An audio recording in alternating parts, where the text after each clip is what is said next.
South Dunedin, as we know it, may be about to change. City and regional councillors will have to make some tough decisions by the end of June on how to protect South Dunedin and its 10,000 residents from future flooding. The decision makers are being guided by scientists who have painted the most accurate geological picture they've ever had.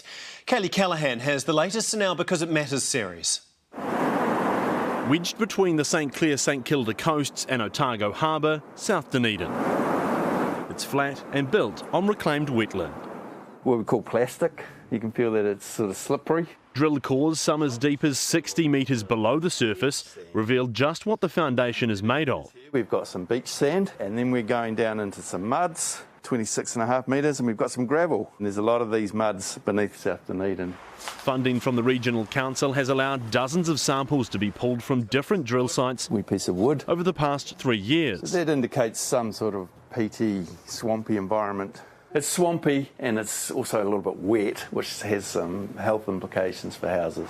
South Dunedin sits largely right on sea level.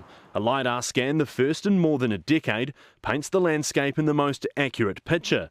The area in green sits less than a metre above the sea. Forecast sea rises of 30 centimetres puts the area at even more risk. We expect that the sea will come up and push against the groundwater. We expect the rain will come down more and lift the groundwater. For the first time, pressure transducers scattered around South Dunedin give us an ultrasound-like look of how groundwater behaves.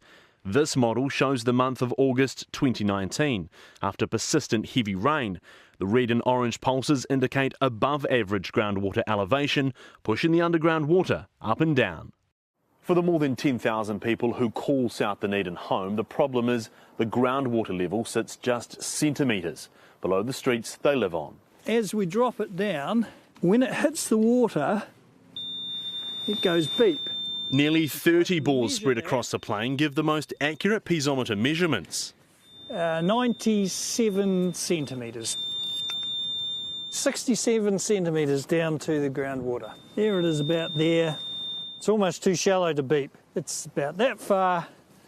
And in terms of real terms, it's really not very far below the gutter. Above the gutter sits entire neighbourhoods, businesses, schools and key roads, including the only land access to the peninsula. Shallow groundwater causes all sorts of problems. As it rises and comes into the foundations, it can damage buildings. It can cause dampness in houses. South Dunedin is no stranger to floods.